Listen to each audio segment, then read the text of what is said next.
सो hey everyone, कैसे हैं आप सब। I hope you all are doing well. So आज हम अपना एक बहुत ही इंपॉर्टेंट सेशन कंडक्ट करने जा रहे हैं जो कि मेडाइवल हिस्ट्री पे होगा।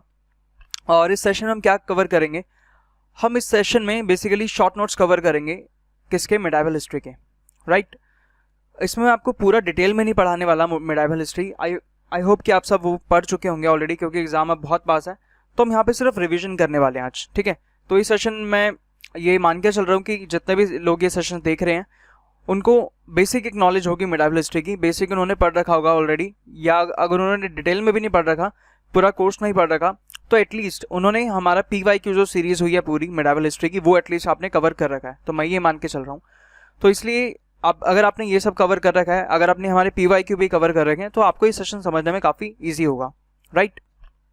सो इसमें हम जस्ट रिविजन करेंगे और जितनी भी चीज़ें इस सेशन में डिस्कस करी जाएंगे, जितने भी पॉइंट्स इसमें डिस्कस करे जाएंगे, वो सारे ही पॉइंट बहुत ज़्यादा इंपॉर्टेंट है आपके एग्जामिनेशन पॉइंट ऑफ व्यू से। उसमें से आपको कुछ भी पूछा जा सकता है। और जहाँ तक कि मैं मानता हूँ कि इससे बाहर थोड़ा सा मुश्किल है आना, इससे, क्योंकि इसमें सब कुछ कवर कर रखा है, डिफरेंट सोर्सेज से कवर किया, इसमें करंट पब्लिकेशन से कवर किया, इसमें PYQ जितने भी प्रीवियस ईयर पेपर्स हुए हैं अभी तक, वहाँ से इसमें पॉइंट्स डाले हुए हैं, वहाँ से सब कुछ कवर किया हुआ है। सो इसलिए नोट्स को काफ़ी अच्छे से आप लोग पढ़ सकते हैं। और आप लोग देखेंगे कि जैसे आप इन नोट्स से रिवीजन कर लोगे एक बार, तो आपको मैक्सिमम चीज़ें यहाँ से लर्न हो जाएंगी, मैक्सिमम चीज़ें आप रिटेन कर पाओगे और एग्जाम में इससे बाहर जाने के चांसेस बहुत कम है। तो आप इनको फॉलो करो, एक बार इस सेशन को फॉलो करो। उसके बाद आप खुद अपने प्रैक्टिस करके देखो, कहीं से भी किसी भी प्लेटफॉर्म पर जाके आप क्विज अटेम्प्ट करो मेडाइवल हिस्ट्री की। वहाँ से आपको पता चल रहा है कि आप अराउंड 90% क्वेश्चन आप बहुत ही ईजिली कर पाओगे, ठीक है। कुछ क्वेश्चंस अगर होंगे एक्सेप्शंस 10%, तो वो हम एक केस लेके चल रहे हैं, बट आप मैक्सिमम क्वेश्चंस यहाँ से इस सेशन को कवर करने के बाद आप मैक्सिमम क्वेश्चंस मेडाइवल हिस्ट्री के कवर कर लोगे, राइट। तो चलिए स्टार्ट करते हैं अपना आज का सेशन। सो अब यहाँ से हम अपना कवर करने जा रहे हैं मेडाइवल हिस्ट्री। और जैसे कि आप ये टाइमलाइन देख सकते हैं 750 से 1150, ठीक है। जो पूरा मेडाइवल हिस्ट्री है वो आपका 750 से लेकर अराउंड 1857 तक है, राइट। ये पूरी टाइमलाइन आपकी मेडाइवल हिस्ट्री की है। सो इसी को हम कवर करेंगे।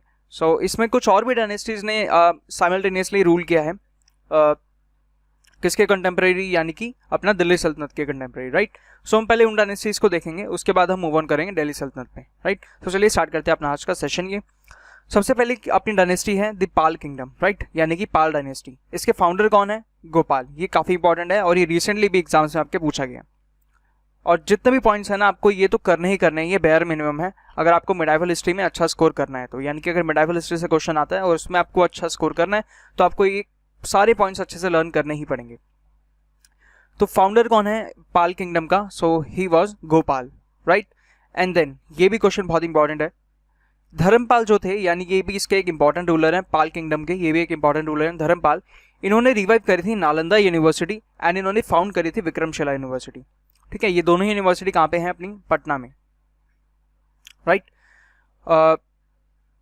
उसके बाद ये क्या था, नालंदा यूनिवर्सिटी, ये भी एक पॉइंट है, इसको भी आप नोट डाउन कर सकते हैं कि नालंदा यूनिवर्सिटी को हमने अभी क्या देखा कि इन्होंने रिवाइव करा था, यानी कि जो धर्मपाल हैं इन्होंने रिवाइव किया था नालंदा यूनिवर्सिटी को।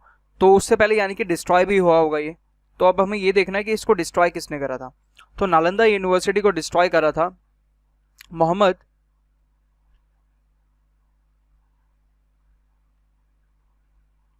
बिन बख्तियार, राइट। मोहम्मद बिन बख्तियार वो पर्सन था जिसने डिस्ट्रॉय किया था कौन सी यूनिवर्सिटी को? नालंदा यूनिवर्सिटी को। और ये इसी फेज की बात है, यानी कि 750 से आगे, यानी 750 से इसके बीच में ही इसने डिस्ट्रॉय किया था मोहम्मद बिन बख्तियार ने।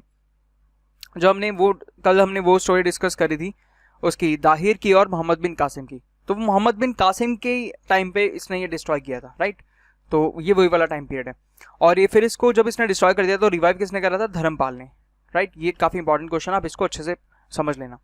नेक्स्ट डायनेस्टी आती है हमारी सेन डायनेस्टी। सेन डायनेस्टी का हमें बस फाउंडर देखना है और एक ये इंपॉर्टेंट पॉइंट देखना है। तो सेन डायनेस्टी आती है, पाल के बाद आई थी सेन डायनेस्टी। इसके फाउंडर कौन है? समंता सेन, ठीक है। फाउंडर्स आपको अच्छे से लर्न करने। तो फाउंडर कौन है सेन डायनेस्टी का? समंता सेन, राइट। नेक्स्ट इसमें ये इसके एक इंपॉर्टेंट रूलर हैं कौन? जयदेव।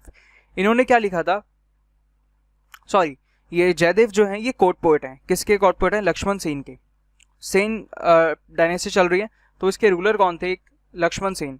ये फाउंडर हैं इसके समंता सेन, एंड ये भी एक इंपॉर्टेंट रूलर है लक्ष्मण सेन। इनके कोर्ट पोएट थे जयदेव। और जयदेव ने क्या लिखा था? गीत गोविंद। ये हमने अपने पीवाईक्यू में डिस्कस किया था कि जयदेव ने कौन सी बुक लिखी थी? गीत गोविंद। इसमें किसके बारे में डिस्कस किया हुआ है? तो जो राधा कृष्ण के बारे में इसमें डिस्कस किया हुआ है, राइट।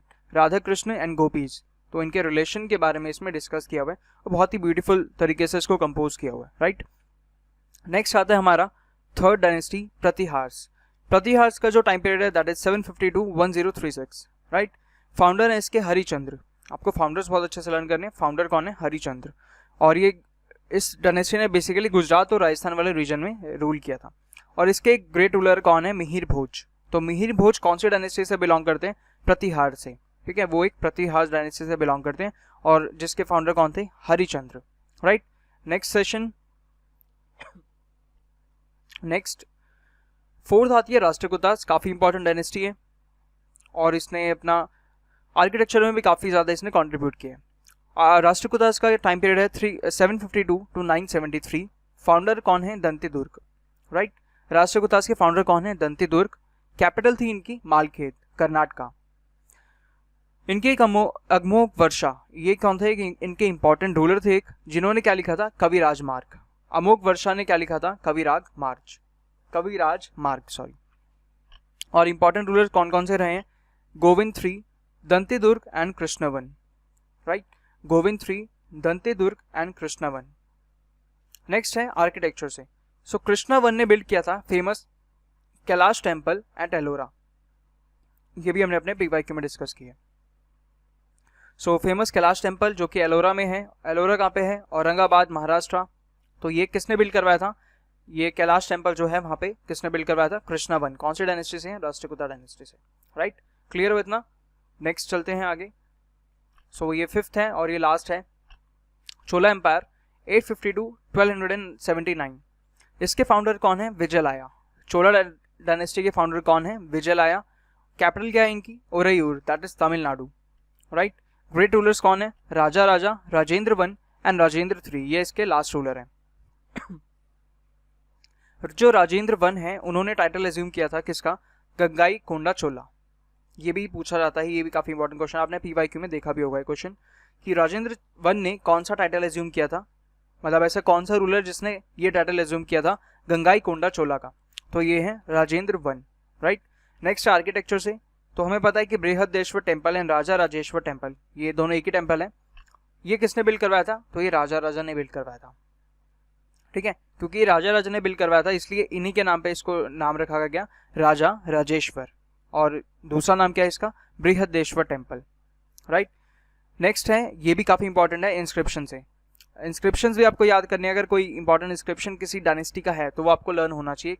वो एक तो वो कहाँ पे है और वो किस थीम क्या है उसके बिहाइंड, वो दोनों चीजें आपको पता होनी चाहिए। सो जो उत्तर मेरू इंस्क्रिप्शन है कौन सी डायनेस्टी से सिचुएटेड है? तो ये रिलेटेड है अपने चोला डायनेस्टी से, ठीक है। और एक इंस्क्रिप्शन और आता है ए होल इंस्क्रिप्शन, तो वो कौन सी डायनेस्टी से रिलेटेड है? वो है चालुक्यास, ठीक है।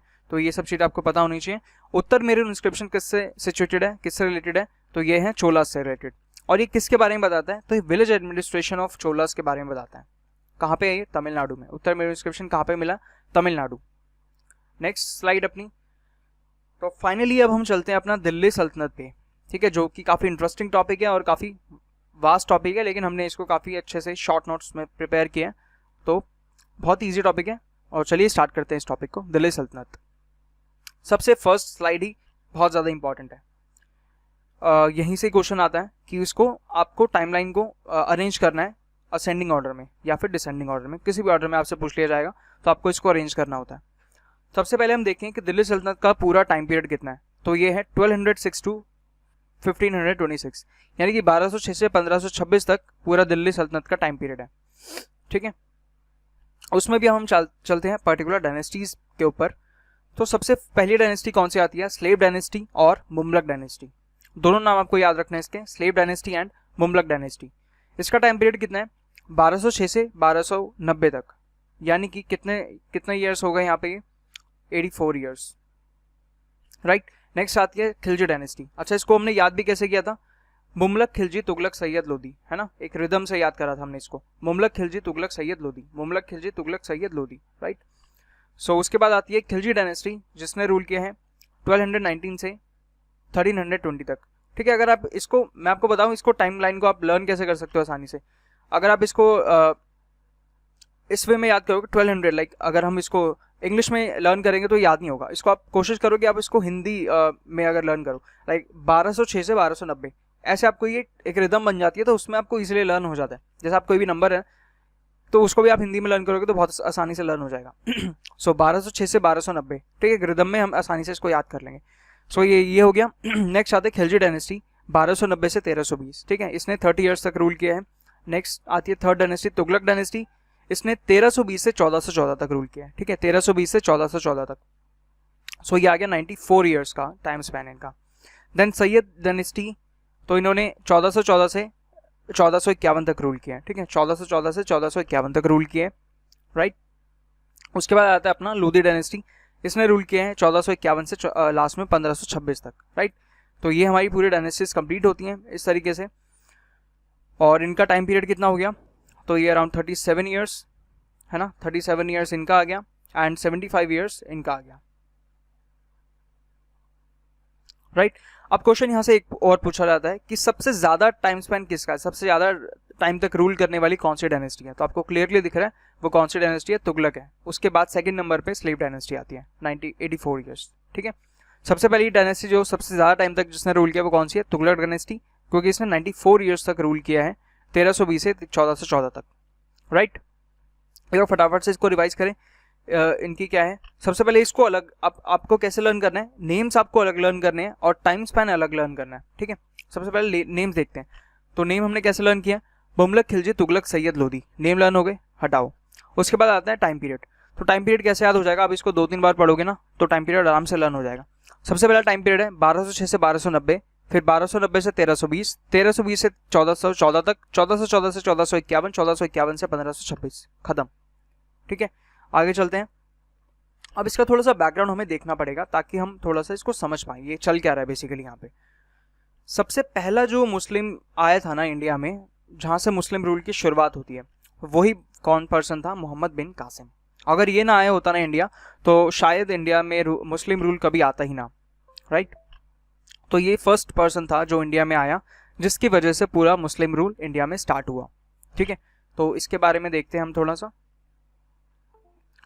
हमें पता है इसके बारे में कि इसने कौन सा बैटल लड़ा था पहले तो इसने बैटल ऑफ अरोर, ठीक है, बैटल ऑफ अरोर इसने राजा दाहिर के साथ लड़ा था। हमने डिस्कस किया था राजा दाहिर के बारे में, है ना। ये सिंध का हिंदू रूलर था उस टाइम पे, जिस टाइम पे ये मोहम्मद बिन कासिम इंडिया आया था। अब हम पूरी स्टोरी में नहीं जाएंगे, इसके बिहाइंड स्टोरी क्या है। अगर आपको स्टोरी पढ़नी है सुननी है तो आप लोग यूट्यूब पे सर्च कर सकते हैं, आपको मिल जाएगी, है ना। तो हम डायरेक्ट टू द पॉइंट चीज़ें कवर करेंगे यहाँ पे। तो मोहम्मद बिन कासिम जो है वो उसने बैटल ऑफ अरोर लड़ा था। ये भी आपको नेम याद ना हो तो कोई बात नहीं है, इतना इंपॉर्टेंट नहीं है ये बैटल। तो मोहम्मद बिन कासिम ने राजा दाहिर के साथ बैटल लड़ा था जो कि सिंध का रूलर था उस टाइम पे। मोहम्मद बिन कासिम के बाद जो सेकंड मुस्लिम आया इंडिया में वो था महमूद ऑफ गजनवी, राइट। ये कहाँ से आया था, अफगानिस्तान से आया था। इसने प्लंडर किया है इंडिया को 17 टाइम्स बिटवीन 1001 टू 1027 एडी में, और इसने सोमनाथ टेम्पल भी अटैक किया है। ये दोनों ही क्वेश्चन इंपॉर्टेंट पूछे जाते हैं तो आपको पता होने चाहिए दोनों क्वेश्चंस कि एक तो इसने 17 टाइम्स इंडिया को प्लंडर किया है, दूसरा उसने सोमनाथ टेम्पल पे भी अटैक किया था। नेक्स्ट है मोहम्मद गौरी, थर्ड पर्सन जो आता है वो आता है मोहम्मद गौरी, ठीक है। इसने लड़ा है बैटल, तो सबसे पहले इसने लड़ा है बैटल ऑफ कायदारा जो कि इसने 1178 में लड़ा है। किसके साथ, गुजरात के रूलर भीम III के साथ, राइट। इसमें क्या हुआ था कि भीम III जीत गया था और मोहम्मद गौरी हार गया था इस वाले बैटल में, बैटल ऑफ कायदारा 1178। तो ये सारे बैटल्स इंपॉर्टेंट है, ये आपको इनके याद होने चाहिए, टाइम भी और कौन सा बैटल है, बैटल का नेम भी, ठीक है। सो बैटल ऑफ कायदारा 1178, ये गुजरात के रूलर भीम III के साथ इसने लड़ा था जिसमें मोहम्मद गौरी डिफीट हुआ था और भीम III जीत गया था। नेक्स्ट बैटल इसने लड़ा फर्स्ट बैटल ऑफ तरेन 1191 में, किसके साथ, मोहम्मद गौरी और पृथ्वीराज चौहान के बीच में बैटल हुआ था। कौन जीता था, पृथ्वीराज चौहान जीता था, मोहम्मद गौरी फिर दोबारा इस बैटल में हार चुका था। यानी कि ये 2 बैटल ऑलरेडी इंडिया में आके हार चुका है लेकिन फिर भी ये नहीं माना।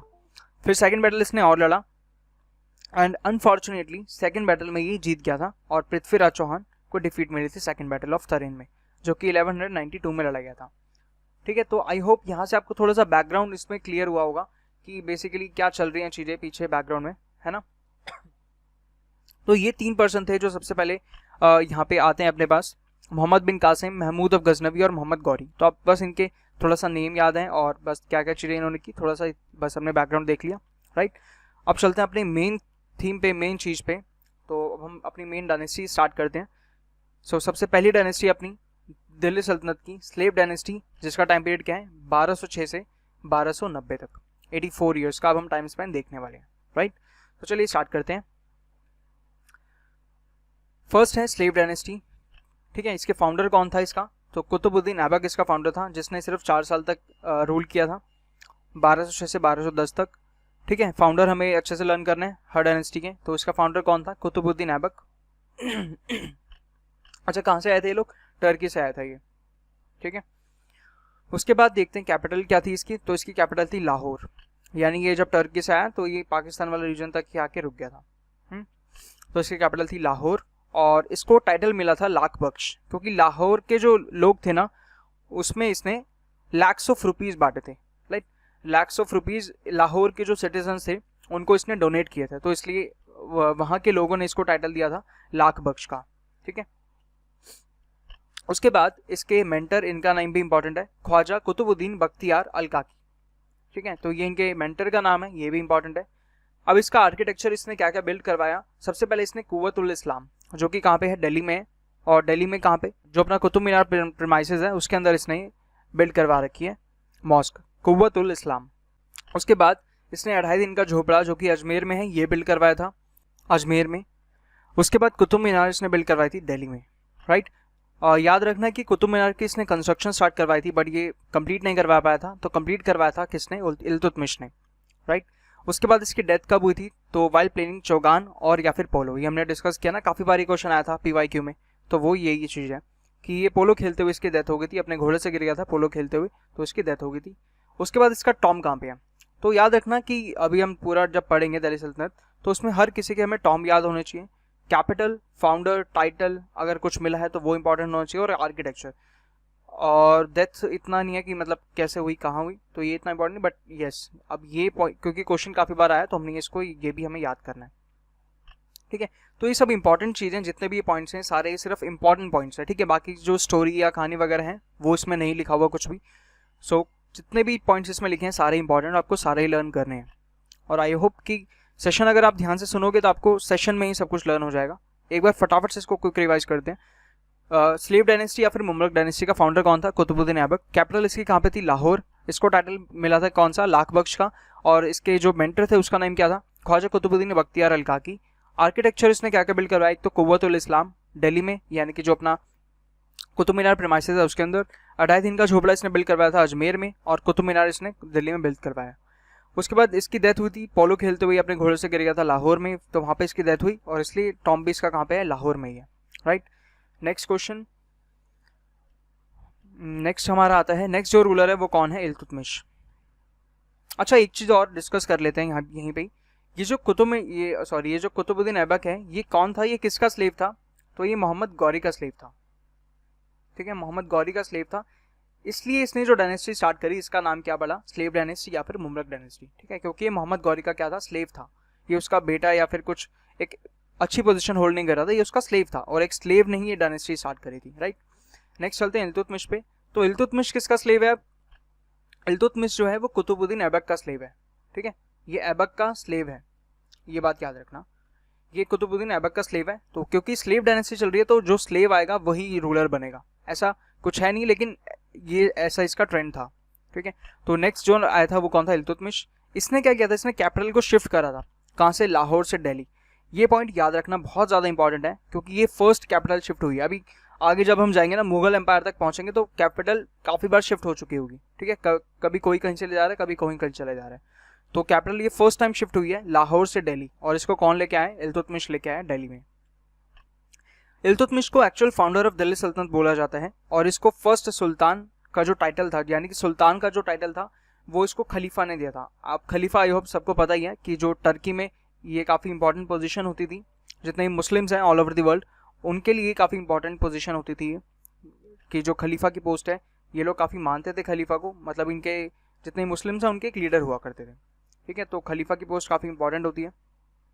उसके बाद जो खलीफा थे उन्होंने इसको टाइटल दिया था किसका, सुल्तान का, किसको, इल्तुतमिश को। तो इसीलिए जो एक्चुअल फाउंडर है दिल्ली सल्तनत का वो कौन है, इल्तुतमिश है। लेकिन वैसे नॉमिनल फाउंडर कौन है, वो है कुतुबुद्दीन ऐबक। कुतुबुद्दीन ऐबक कभी अपने थ्रोन पे नहीं बैठा था, वो एज अ स्लेव ही वहाँ पे काम कर रहा था, ठीक है। डिसीजंस वो ले रहा था लेकिन एज अ स्लेव ही वो सब कुछ कर रहा था, वो कभी अपने थ्रोन पे नहीं बैठा था। तो एक्चुअल फाउंडर जो माना गया है वो किसको माना गया है, इल्तुतमिश को। अब इसने 2 बैटल्स भी लड़े हैं, ये इतनी इंपॉर्टेंट बैटल्स नहीं है लेकिन इसको हम पढ़ लेते हैं एक बार।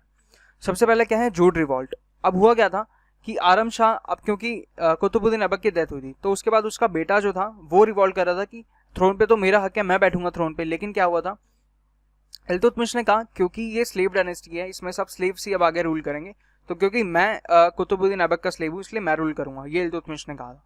तो इसने क्या किया, आरम शाह फिर भी माना नहीं था तो इसलिए इसने रिवॉल्ट किया और इसमें इसने आरम शाह को मार दिया था, ठीक है। आरम शाह का इसने मर्डर किया। उसके बाद फिर जो है इल्तुतमिश थ्रोन पे बैठा था। फिर थर्ड बैटल होता है, थर्ड बैटल ऑफ तरेन होता है इल्तुतमिश और यालदोज के बीच में। अभी यालदोज कौन है, तो ये है स्लेव, किसका स्लेव, मोहम्मद गौरी का स्लेव। अब इसने क्या कहा, इसने कहा भाई कि जब कुतुबुद्दीन ऐबक स्लेव था, ठीक है, तो जब कुतुबुद्दीन ऐबक मोहम्मद गौरी का स्लेव था तो यानी कि जब कुतुबुद्दीन ऐबक जब मर गया तो उसके बाद कौन आएगा, मोहम्मद गौरी का ही सेकंड स्लेव आएगा, तो यानी कि उस हिसाब से मैं आना चाहिए। तो इल्तुतमिश को इससे भी दिक्कत हुई, तो इल्तुतमिश ने कहा नहीं भाई, अब जब मोहम्मद गौरी का स्लेव कौन था, कुतुबुद्दीन ऐबक, तो कुतुबुद्दीन ऐबक के बाद कौन आएगा, जो उसका स्लेव होगा। इसने इल्तुतमिश ने फिर इसको भी हटाया रास्ते से। इल्तुतमिश ने इसको भी थर्ड बैटल ऑफ तरेन में हरा दिया, ठीक है, यानी इसको भी मार दिया थर्ड बैटल ऑफ तरेन में, राइट। नेक्स्ट, ये भी इंपॉर्टेंट चीजें। अब इसने स्टार्ट किया था दल चालीसा और इक्तदारी सिस्टम। दल चालीसा क्या था, ये एक ग्रुप था 40 पर्सन्स का, 40 नॉबल्स का, जो कि किसको प्रोटेक्ट करेंगे, ये जो रूलर है उसको प्रोटेक्ट करेंगे, यानी जो सुल्तान है उसको प्रोटेक्ट करेंगे। तो ये किसने स्टार्ट किया था, ये इल्तुतमिश ने ही स्टार्ट किया था, राइट। नेक्स्ट इसने एक सिस्टम स्टार्ट किया था इक्तदारी सिस्टम का। इक्तदारी सिस्टम क्या होता है, थोड़ा सा समझ लेते हैं। इसमें क्या होता है, जो अपनी आर्मी होती है, ठीक है, जो एक टेरिटरी की आर्मी होती है, उसको क्या दे दिया जाता है, instead of giving them salaries, उनको एक लैंड दे दिया जाता है। उस लैंड पे या अब वो जो भी रेवेन्यू वहाँ से जनरेट होगा, मतलब किसी भी वे से, या तो उसको आप रेंट पे दे सकते हो या फिर उसको आप कल्टीवेशन पर्पज़ के लिए यूज़ कर सकते हो। तो जितना भी बेसिकली वहाँ से रेवेन्यू आएगा उस पर किसका राइट होगा, जो भी उसका जो भी इक्तदार है, राइट। यानी कि वो इक्ता कहता है बेसिकली लैंड को, ठीक है। तो जो भी उस इक्तदार इस लैंड का जो भी लाइक हक है जिसका भी उस लैंड के ऊपर, वो उसका जो रेवेन्यू वहाँ से कलेक्ट होगा वो उसी के पास रहेगा, यानी उसमें से जो भी रेवेन्यू है उसको वो सुल्तान को नहीं देना पड़ेगा, ठीक है। तो ये एक तरीके से इक्तदारी सिस्टम होता था। तो ये किसने स्टार्ट किया था, इल्तुतमिश ने स्टार्ट किया था। और दल चालीसा जो था वो भी इल्तुतमिश ने स्टार्ट किया था। इसने 2 कॉइन्स भी स्टार्ट किए थे नए, जो कि सिल्वर और कॉपर के थे। सिल्वर को नाम रखा था तांका एंड कॉपर को बोला गया था जीतल, ठीक है। सो ये याद रखना है, सिल्वर एंड कॉपर कॉइन्स इसने स्टार्ट करे थे, इशू किए थे इसने। इसने एक सेटअप किया था एक लर्निंग सेंटर, कहाँ पे, पटना में। पटना में कहाँ पे, अजीमाबाद, राइट।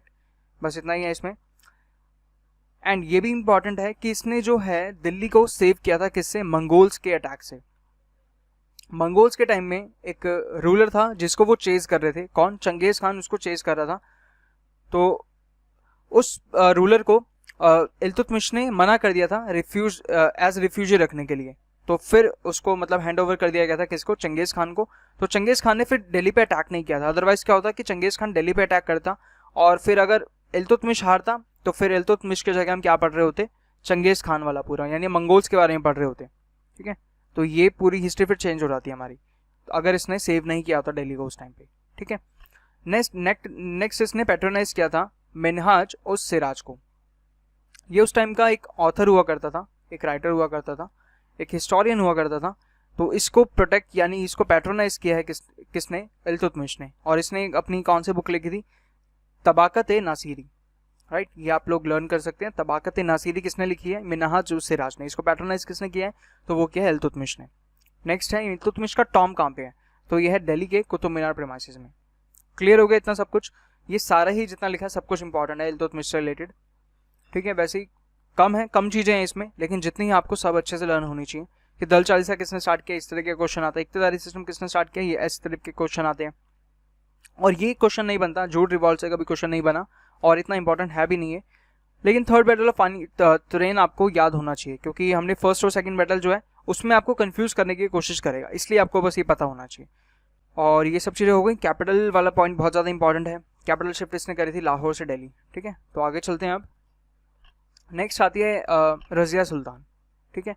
तो इल्तुतमिश की डॉटर है कौन, रज़िया सुल्तान।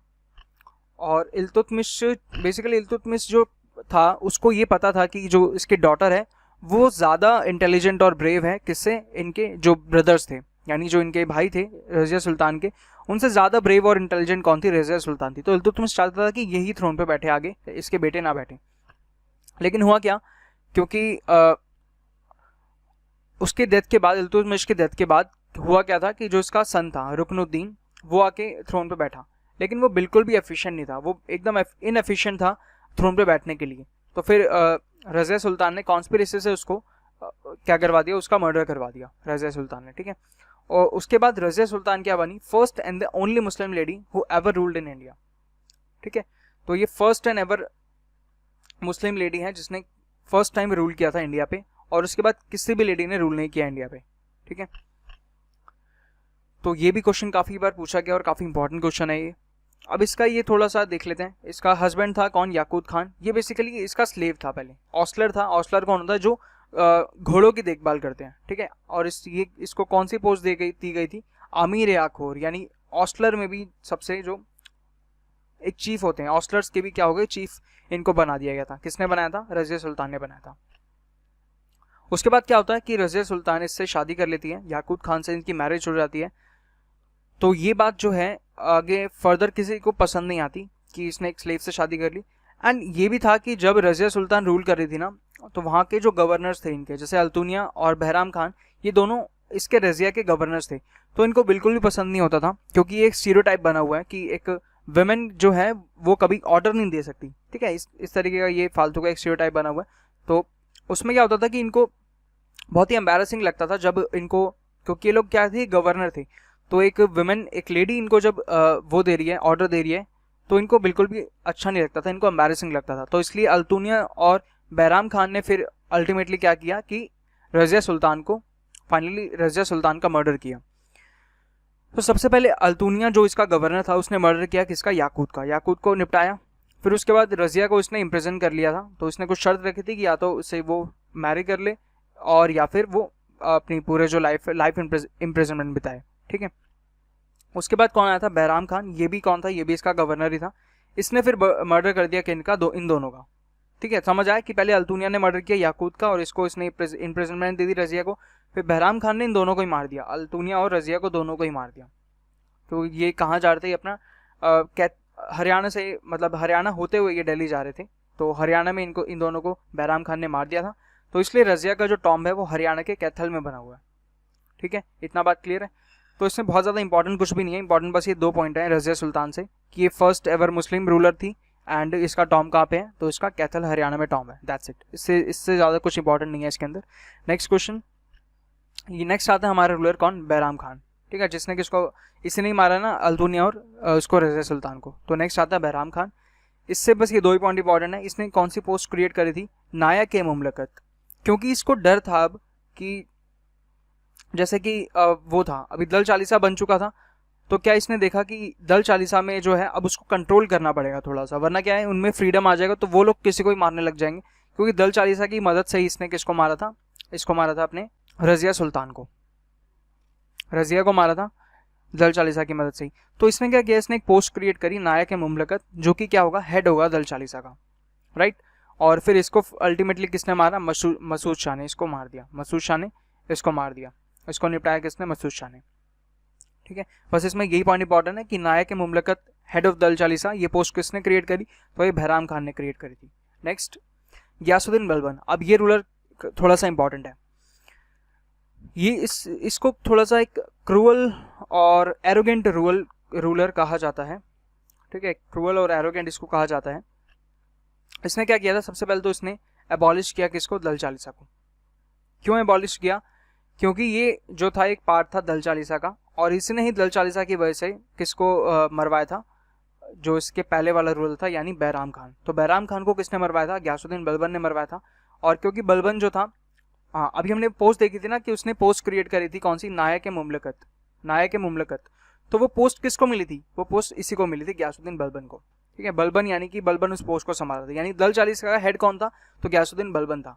अब इसको ये डर था कि जिस तरीके से मैंने उसको मरवाया है बैराम खान को, तो उस तरीके से तो कल को मेरे को भी कोई मरवा सकता है, क्योंकि अभी क्या है, दल चालीसा का हेड कोई और होगा, तो कल को जो हेड होगा वो मुझे ही मार के अपना आगे कंटिन्यू कर सकता है। तो इसलिए इसको डर था, इसने फिर अल्टीमेटली क्या किया, इसने अबॉलिश ही कर दिया किसको, दल चालीसा को। तो अब यहाँ से दो इंपॉर्टेंट चीज़ें बनती हैं, दल चालीसा स्टार्ट किसने करा था, इल्तुतमिश ने, और दल चालीसा अबॉलिश किसने करा, तो एक किया बलबन ने। राइट, आई होप ये चीज़ें दोनों आपको क्लियर होंगी, दोनों पॉइंट क्लियर होंगे, काफ़ी इंपॉर्टेंट है, इसको लर्न कर लेना अच्छे से। नेक्स्ट है, इसने दो पॉलिसी स्टार्ट कर दी, एक तो आयरन एंड ब्लड की, और दूसरा सजदा एंड पाइबोस। अब ये सजदा पाइबोस क्या था कि जो भी इसके सामने आएगा ना, वो एक तो इसको दंडवत प्रणाम करेगा, राइट, पूरा लाइक बॉडी पूरी स्ट्रेच करके जैसे प्रणाम करते हैं वैसे प्रणाम इसको करेगा। उसके बाद पाइबोस यानी कि जो इसके फीट हैं उसको टच करेगा, उसको किस करेगा, इसके फीट्स को। ठीक है, तो एक तरीके से अपने आप को बहुत ही एरोगेंटली ये यहाँ पे दिखा रहा है, यहाँ पे खुद को इसने इसलिए एक टाइटल भी दे दिया था, कौन सा, ज़ील इलाही, नियामत खुदाई या फिर शेडो ऑफ गॉड। राइट, इसने अपना ही टाइटल दिया था खुद को, तो नियामत खुदाई। और ये क्वेश्चन अभी आपका किस में आया, CHSL में आया। राइट, अभी जो CHSL चल रहा है 2020 का, उसमें ये क्वेश्चन पूछा गया था अभी कि नियामत खुदाई टाइटल कौन से रूलर ने खुद को दिया था, या फिर ज़ील इलाही। ये तीनों ही नाम आपको पता होने चाहिए, नियामत खुदाई, ज़ील इलाही और शेडो ऑफ गॉड, तो ये तीनों एक ही चीज़ है। तो ये टाइटल किसने दिया था खुद को, तो ये गयासुद्दीन बलबन ने दिया था। राइट, एंड इसका टॉम कहाँ पे है, तो दिल्ली के महरौली में इसका टॉम सिचुएटेड है। क्लियर हुआ इतना। और इसने एक फेस्टिवल भी स्टार्ट किया था, कौन सा, नवरोज। नेक्स्ट इसने एक एस्टेब्लिश किया था, कौन सा, एक मिलिट्री डिपार्टमेंट, जिसका नाम क्या था, दीवान अर्ज। क्योंकि ये थोड़ा सा इनसिक्योर फील कर रहा था, इसलिए इसने दल चालीसा को अबॉलिश किया और उसके बाद मिलिट्री डिपार्टमेंट एस्टेब्लिश किया, दीवान अर्ज। राइट, तो ये सब चीज़ आपको लर्न होनी चाहिए। सबसे पहले इसने दल चालीसा अबॉलिश की, पॉलिसीज की कौन कौन सी थी, ये दोनों पॉलिसीज पूछी जाती हैं एग्जाम में काफ़ी बार। आयरन एंड ब्लड और सजदा पाइबोस किसकी पॉलिसी है, गयासुद्दीन बलबन की है। नवरोज फेस्टिवल की शुरुआत किसने करी, गयासुद्दीन बलबन। और मिलिट्री डिपार्टमेंट दीवान अर्ज किसने सेटअप किया था, तो ये गयासुद्दीन बलबन। ज़ील इलाही, नियामत खुदाई और या फिर शेडो ऑफ गॉड, ये टाइटल किसने खुद को दिया था, तो गयासुद्दीन बलबन ने दिया था। और इसका टॉम अल्टीमेटली कहाँ पे है, तो इसका महरौली के दिल्ली के महरौली में इसका टॉम सिचुएटेड है। अब लास्ट रूलर जो आता है इसका स्लेव डायनेस्टी का, वो कौन आता है, कुइकाबाद। बस इतना ही इसमें पढ़ना है कि कुइकाबाद लास्ट रूलर है स्लेव डायनेस्टी का, क्योंकि लास्ट है इसलिए बस इसके बारे में पढ़ लिया, बाकी इसके बीच में भी कुछ इंपॉर्टेंट मतलब रूलर्स आए हैं वो इंपॉर्टेंट नहीं है, इसलिए हमने उसके बारे में पढ़ना ही नहीं है हमें बिल्कुल भी। जो इंपॉर्टेंट है यानी जिसने थोड़ा बहुत कुछ किया है ना उसके बारे में पढ़ना, जिसकी सिर्फ स्टोरी है, बस कहानियाँ उसने सुनाई है, तो वो फालतू की चीज़ें हमारे लिए एग्जामिनेशन पॉइंट ऑफ व्यू के लिए वो इंपॉर्टेंट नहीं है, इसलिए हमने उसके बारे में डिस्कस ही नहीं करेंगे। नेक्स्ट चलते हैं अपना खिलजी डायनेस्टी पे। तो ये हमारी सेकंड नंबर की डायनेस्टी है। अभी हमने स्लेव डायनेस्टी कवर करी है, अब आती है हमारी खिलजी डायनेस्टी। खिलजी डायनेस्टी का टाइम पीरियड क्या है, 1290 से 1320, यानी ये 30 साल का अब हम टाइम स्पेंड डिस्कस करने वाले हैं। तो स्टार्ट करते हैं। सबसे पहले अलाउद्दीन खिलजी से स्टार्ट हुआ है, लेकिन आपको इसमें एक पॉइंट ऐड करना पड़ेगा यहाँ पे, आई थिंक वो मिस हो गया पॉइंट आपको क्या ऐड करना होगा कि इसका फाउंडर कौन है, यानी खिलजी डायनेस्टी का फाउंडर कौन है, तो जलालुद्दीन खिलजी इसका फाउंडर है, जलालुद्दीन इसका फाउंडर है। बस यही एक पॉइंट था इसमें, तो ये पॉइंट आपको ऐड कर लेना एक बार कि जलालुद्दीन खिलजी जो है वो खिलजी डायनेस्टी का क्या है, फाउंडर है। ठीक है, बाकी इससे इंपॉर्टेंट कुछ क्वेश्चन नहीं है, जलालुद्दीन खिलजी ने कोई इंपॉर्टेंट चीज़ें नहीं करी, तो इसलिए उसके बारे में डिस्कस नहीं करेंगे। नेक्स्ट जो आता है रूलर, वो इनका ये सेकंड रूलर है अलाउद्दीन खिलजी। ठीक है, और ये इसका क्या था, नेफ्यू था, जलालुद्दीन खिलजी का नेफ्यू था। तो इसके बाद कौन आता है, अलाउद्दीन खिलजी। ये काफ़ी इंपॉर्टेंट रूलर है, बस खिलजी डायनेस्टी में यही एक इंपॉर्टेंट है, इसके बारे में हम थोड़ा सा पढ़ेंगे क्योंकि आपको पता है इसने काफ़ी कुछ किया है। ठीक है, तो सेपरेटेड रिलीजन फ्रॉम पॉलिटिक्स, एक इसने ये किया था कि इसने रिलीजन और पॉलिटिक्स को अलग अलग रखा था। Next, first ruler to extend to the south and defeated, ये सबसे पहला रूलर था, यानी फर्स्ट सुल्तान था जो दिल्ली से बाहर भी गया, यानी दिल्ली से बेसिकली साउथ तक गया है ये। अदरवाइज कोई रूलर यानी पूरा स्लेव डायनेस्टी में और जलालुद्दीन तक भी कोई साउथ तक किसी ने एक्सटेंड नहीं करा था, लेकिन यही एक रूलर था जिसने साउथ तक एक्सटेंड किया था। और किसकी मदद से किया था, इसका जो स्लेव था एक मलिक काफूर, उसकी मदद से इसने मतलब उसको भेजा था इसने बेसिकली साउथ में। और इसने किस किस को हराया, तो रामचंद्र को इसने हराया है यादव डायनेस्टी के, जो कि देवगिरी में जिनकी कैपिटल थी, और प्रताप रुद्रदेव को हराया था ककातिया से, जो ककातिया कैपिटल है, जिसकी कैपिटल कौन सी थी, वरांगल, ककातिया डायनेस्टी वरांगल कैपिटल। और वीर बल्लाल III जो कि होसाला डायनेस्टी से और द्वार समुद्र की कैपिटल थी। वीर पांड्या जो कि पांड्या डायनेस्टी से और मदुरै इनकी कैपिटल थी। अब इसमें इंपॉर्टेंट क्या है, इन रूलर्स के नाम आपको याद ना भी हो तो चलेगा, लेकिन ये इनकी डायनेस्टी और इनके कैपिटल्स ये आपको लर्न करने हैं, क्योंकि एक अलग क्वेश्चन में पूछा जा सकता है। इस क्वेश्चन में अगर कुछ इस पार्ट से अगर कुछ इंपॉर्टेंट है तो वो ये है कि ऐसा कौन सा रूलर था जिसने अपनी टेरिटरी को एक्सटेंड किया था साउथ तक। तो ये क्वेश्चन हमने अपने PYQ में भी डिस्कस किया हुआ, तो इसका आंसर क्या हो जाएगा, अलाउद्दीन खिलजी, राइट। नेक्स्ट, अलाउद्दीन खिलजी ने प्रोहिबिट किया था किस किस को, वाइन को, म्यूजिक, डांस एंड झरोका दर्शन। तो ये म्यूजिक डांस की इन सब चीज़ों के बिल्कुल अगेंस्ट था, और झरोका दर्शन भी इसने अबॉलिश किया था। झरोका दर्शन क्या होता है कि जैसे कुछ भी जैसे दरबार है, तो दरबार में कुछ भी अगर चल रहा है, कुछ भी डिस्कशन चल रही है, कुछ भी सेरेमनी चल रही है, कुछ भी अगर हो रहा है दरबार में, तो जो उसमें जो विमेन होती थी वो ऊपर से देख सकती थी, मतलब उनको दरबार में आना तो ऑब्वियसली अलाउड नहीं होता था, लेकिन वो ऊपर से झरोके से उसको देख सकती थी। तो अलाउद्दीन खिलजी ने उसको भी खत्म करा, उसको भी अबॉलिश किया कि अब वो झरोके से भी नहीं देख सकती, यानी कि वो मतलब यहाँ पे देख ही नहीं सकती, यहाँ पे आ ही नहीं सकती वो दरबार हॉल में, ठीक है।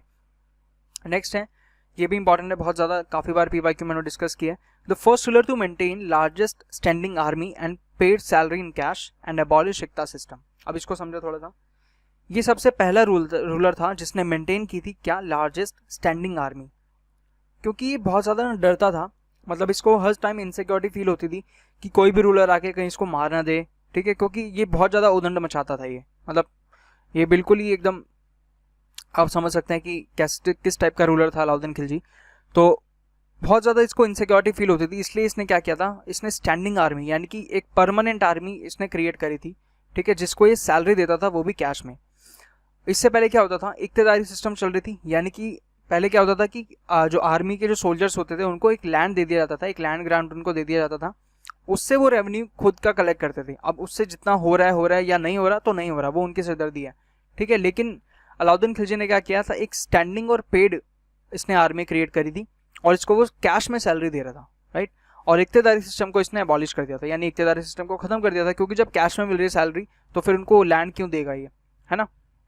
तो ये भी समझना है। अब यहाँ से भी दो क्वेश्चन बनते हैं, इक्तेदारी सिस्टम स्टार्ट किसने किया था, इल्तुतमिश ने, खत्म किसने किया, अलाउद्दीन खिलजी ने खत्म किया। इसने एक इंट्रोड्यूस किया था चेहरा एंड दाग सिस्टम, ठीक है, चेहरा दाग सिस्टम इसने स्टार्ट किया था। उसमें क्या था कि चेहरा में होता था इसके पास एक पूरी लिस्ट होनी चाहिए अपने सोल्जर्स की, क्योंकि ये क्या था, ये पैसे दे रहा था ना, मतलब कैश में इसके हाथ से क्या जा रहा था, कैश जा रहा था। तो इसको वो था कि ये थोड़ा सा डिलीजेंट था इस चीज़ को लेकर कि हाँ मैं कहीं किसी को 2 बार सैलरी ना दे दूँ, एक ही बार सैलरी मिले, 1 महीने की एक ही बार सैलरी मिले। तो इसलिए इसने चेहरा और दाग सिस्टम स्टार्ट किया, यानी कि वो क्या करते थे, अपने घोड़ों को लेकर आते थे कि हाँ मेरे पास घोड़ा है और मैं ये आर्मी का सोल्जर हूँ, मैं तुम्हारी आर्मी का सोल्जर हूँ। ऑब्वियसली जब इतना बड़ा किंग होता है तो उसको हर एक सोल्जर के बारे में, उसका नाम और क्या है वो उसके बारे में नहीं पता होता। जब इतनी बड़ी आर्मी होती है और इतना बड़ा वो किंग होता है तो उसको नहीं पता होता कि उसमें कौन कौन से कितने मेंबर हैं उसकी आर्मी में, ये सब उसको नहीं पता होता ऑब्वियसली। तो उसके लिए उसने बनाया चेहरा, यानी कि पूरी लिस्ट होती थी उसके पास जिसमें रोल नंबर होते थे हर एक किसके जितने भी आर्मी के सोल्जर्स हैं उन सबके लिस्ट में रोल नंबर्स होते थे। और जो दाग है वो क्या करता था, जितने भी घोड़े हैं ना उनके ऊपर एक स्टैंप लगा देता था, जिससे उसको पता चल जाता कि ये जो घोड़ा है ये इसका है और इसको सैलरी मिल चुकी है, तो ठीक है अब ये जा सकता है। इस तरीके का कुछ सिस्टम था। उसके बाद ये भी काफ़ी इंपॉर्टेंट है कि इसने क्या किया था, फर्स्ट रूलर था जिसने क्या किया था, मार्केट को कंट्रोल किया था, यानी कि जो प्राइसेस थे उनको फिक्स करा था। अब ऐसा इसने क्यों किया था, क्योंकि इसको सैलरी देनी थी, यानी कि इसका रेवेन्यू भी काफ़ी अच्छा जनरेट होना चाहिए, तब ये रेगुलर सैलरीज अपनी आर्मी पर्सनल्स को पे कर पाएगा। तो इसने क्या किया था, इसने जो गुड्स के प्राइसेस थे उनको फिक्स कर दिया था, राइट, यानी कि कम ज़्यादा पे कोई नहीं बेचेगा, एकदम फिक्स प्राइसेस ने कर दिया था, उसी प्राइस पे बिकेंगे। और इसने मार्केट का जो था ना उस चीज़ को कंट्रोल किया, एक मार्केट को उसने पूरा कंट्रोल किया था, और उसके लिए कुछ इसने डिपार्टमेंट्स जो बनाए थे। पहला जो था दीवाने मूसत खराज, ये जो पोस्ट थी ये ये एक पोस्ट है कलेक्टर की, ठीक है, जो कि रेवेन्यू कलेक्ट करेगा, ठीक है।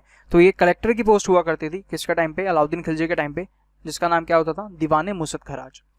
दीवाने रियासत और दीवाने मंडी, ये भी एक दो अलग अलग इनके डिपार्टमेंट थे, जो कि किसने स्टार्ट किया था, अलाउद्दीन खिलजी ने। दीवाने रियासत का काम होता था कि मार्केट्स को इस्टेब्लिश करना, एक डिफरेंट मार्केट्स को इस्टेब्लिश करना, यानी कि जैसे गुड्स मार्केट अलग इस्टेब्लिश होगी, क्लोथ मार्केट अलग इस्टेब्लिश होगी, तो इनका ये होता था कि इन मार्केट्स को इस्टेब्लिश करना और इनको मैनेज करना। शहनाई मंडी जो था, ये जो पोस्ट होती थी, ये बेसिकली उन मंडी को या फिर जो मार्केट्स होती थी ये उनको मैनेज करती थी, और उनको जैसे कुछ भी चीज़ की रिक्वायरमेंट है या कुछ भी चीज़, मतलब उसमें जो भी चीज़ें हैं वो उनकी टोटली बेसिकली मैनेजमेंट जो देखना होता था वो शहनाई मंडी, यानी ये दो डिपार्टमेंट्स थे, तो ये इसी चीज़ से रिलेटेड थे, यानी गुड्स और मार्केट से रिलेटेड थे ये दोनों डिपार्टमेंट, दीवाने रियासत और शहनाई मंडी। और मूसद खैरात जो था वो एक पोस्ट थी, कलेक्टर की पोस्ट थी, ठीक है, जो रेवेन्यू कलेक्ट करके लाएगा इन मार्केट से, ठीक है। नेक्स्ट चलते हैं। अभी देख सकते हैं काफ़ी सारी स्लाइड्स हैं अलाउद्दीन खिलजी की, तो इसको टाइटल भी मिला था किसका, सिकंदर सानी। बेसिकली इसने खुद एज्यूम किया था ये टाइटल, सिकंदर सानी, यानी कि सेकंड अलेक्जेंडर, इसका मतलब क्या है, सेकंड अलेक्जेंडर, ठीक है। उसके बाद इसने टैक्सेस इंपोज किए थे, कौन कौन से, जजिया, जगात, house tax, agriculture tax, irrigation tax and animal feeding tax. इतने सारे टैक्स क्यों, क्योंकि अगेन इसको क्या चाहिए था, रेवेन्यू चाहिए था इसको अच्छा खासा, इसलिए इतने सारे टैक्स इसने किए थे। उसके बाद आर्किटेक्चर भी इसने काफ़ी ठीक ठाक बिल्ड कर लिए थे। तो सबसे पहले इसने अलाई दरवाज़ा बिल्ड किया, कहाँ पे, दिल्ली के कुतुब मीनार में। जो कुतुब मीनार का गेट है उसको अलाई दरवाज़ा बोला जाता है, और वो किसने बिल्ड करवाया था, अलाउद्दीन खिलजी ने बिल्ड करवाया था। दिल्ली का जो एक हौस खास रीजन है, ठीक है, हौस खास जो एरिया है पूरा, वो किसने बिल्ड करवाया था, तो वो भी अलाउद्दीन खिलजी ने बिल्ड करवाया था। और ये भी जो दो आप देख रहे हैं, हौस खास के बाद हजार सुतून एंड सिरी फोर्ट, तो सिरी फोर्ट कहाँ पे बिल्ड हो रखा है, तो वो भी दिल्ली के हौस खास में बिल्ड हो रखा है सिरी फोर्ट। और सिरी फोर्ट के अंदर क्या बिल्ड हो रखा है, हजार सुतून, यानी ये पैलेस ऑफ 1000 पिलर्स, तो ये सिरी फोर्ट के अंदर बिल्ड हो रखा है। तो ये जितनी भी चीज़ें मैक्सिमम इसने कहाँ पे बिल्ड करवाई हैं, दिल्ली के हौस खास वाला रीजन जो पूरा है, तो वो इसने ही बिल्ड करवाया। एंड नेक्स्ट अलाई दरवाज़ा जो है वो भी इसने बिल्ड करवाया, किसमें, कुतुब मीनार प्रीमाइसेस में। नेक्स्ट आता है, अब ये लास्ट स्लाइड है इसकी, अलाउद्दीन खिलजी की, और इसमें हम कुछ डिस्कस करेंगे, ये एक इन्फॉर्मेशन है, ठीक है। सबसे पहले क्या है कि अलाउद्दीन खिलजी के कोर्ट पोएट कौन थे, तो वो हज़रत अमीर खुसरो जो थे वो इसके कोर्ट पोएट थे। और हज़रत अमीर खुसरो किसके डिसाइपल थे, तो हज़रत निज़ामुद्दीन औलिया साहब के ये डिसाइपल थे, ठीक है। हज़रत निज़ामुद्दीन औलिया साहब के ये डिसाइपल थे अमीर खुसरो, और इन्होंने इसको टाइटल दिया था सुल्तान जहाँ। सुल्तान जहाँ का टाइटल अलाउद्दीन खिलजी को किसने दिया था, तो हज़रत अमीर खुसरो ने ये टाइटल उसको दिया था। अमीर खुसरो ने क्या इन्वेंट किया था, तबला, सितार, कव्वाली और खड़ी बोली, ये अमीर खुसरो ने इन्वेंट करी है। उसके बाद अमीर खुसरो को क्या बोला जाता है, पैरट ऑफ इंडिया, यानी कि तोताई हिंद, ये हमने PYQ में डिस्कस किया हुआ है, इंपॉर्टेंट है ये। तो ये अमीर खुसरो के बारे में हमने कुछ चीज़ें डिस्कस करी यहाँ पे। अमीर खुसरो कौन थे, कोर्ट पोएट थे किसके, अलाउद्दीन खिलजी के, और ये डिसाइपल थे हज़रत निज़ामुद्दीन औलिया के। और इन दोनों के ही टॉम, यानी हज़रत निज़ामुद्दीन औलिया और अमीर खुसरो के दोनों के टॉम कहाँ पे बने हुए हैं, दिल्ली के निज़ामुद्दीन एरिया में, ठीक है। उसके बाद गिव टाइटल, इसने सुल्तान जहाँ टाइटल दिया था अलाउद्दीन खिलजी को। तबला, सितार, कव्वाली, खड़ी बोली, ये इन्होंने इन्वेंट करी थी। पैरट ऑफ इंडिया, तोताई हिंद, बोला जाता है किसको, अमीर खुसरो को, ठीक है। नेक्स्ट आता है स्लेव। स्लेव किसका, अलाउद्दीन खिलजी का, ठीक है। तो अलाउद्दीन खिलजी का स्लेव कौन था, मलिक कफूर। इसको 1000 दिनारे भी बोलते हैं, क्योंकि इस स्लेव को अलाउद्दीन खिलजी ने खरीदा था किसमें, 1000 दिनार में। उस टाइम करेंसी दिनार चलती थी, तो 1000 दिनार देकर अलाउद्दीन खिलजी ने इस स्लेव को खरीदा था, राइट। एंड नेक्स्ट इसका टॉम कहाँ पे बना हुआ है, तो दिल्ली के कुतुब मीनार प्रीमाइसेस में अलाउद्दीन खिलजी का टॉम बना हुआ है। अलाउद्दीन खिलजी के बाद ये दो रूलर हो रहे थे, मुबारक खान और खुसराव खान। तो ये बिल्कुल भी इंपॉर्टेंट नहीं है, इसलिए इनके बारे में हम डिस्कस नहीं करेंगे। और जो खुसराव खान था वो, उसको किसने मारा, तो गाजी मलिक ने मारा। तो अपने नेक्स्ट सीन में, नेक्स्ट चैप्टर में हम देखने वाले हैं कि गाजी मलिक कौन है, यानी कि खुसराव खान को किसने मारा। तो ये मिस्ट्री है, अब इसको सॉल्व करेंगे नेक्स्ट सीन में, नेक्स्ट चैप्टर में। तो चलते हैं अपने नेक्स्ट सीन पे। नेक्स्ट सीन अब हमारा स्टार्ट हो जाता है यहाँ से, तुगलक डायनेस्टी 1320 से 1414, ठीक है। तो हम ये अपनी थर्ड डायनेस्टी देखने जा रहे हैं, मुमलक खिलजी तुगलक सैयद लोदी। तो मुमलक खिलजी तुगलक, तुगलक यानी थर्ड डायनेस्टी हमारी है 1320 से 1414। सो हमारे इसका फर्स्ट रूलर जो आता है तुगलक डायनेस्टी का, वो फाउंडर आता है इसका, कौन, गयासुद्दीन तुगलक, यानी यही बंदा था गाजी मलिक, ठीक है। तो गाजी मलिक अब नेक्स्ट अपनी डायनेस्टी स्टार्ट करता है किस नाम से, गयासुद्दीन तुगलक के नाम से थ्रोन पे बैठता है।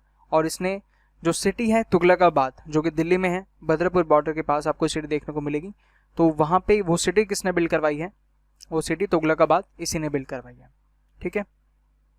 उसके बाद ये फर्स्ट सुल्तान था who built canals for irrigation. ये भी क्वेश्चन काफ़ी इंपॉर्टेंट है, PYQ में डिस्कस किया हुआ है।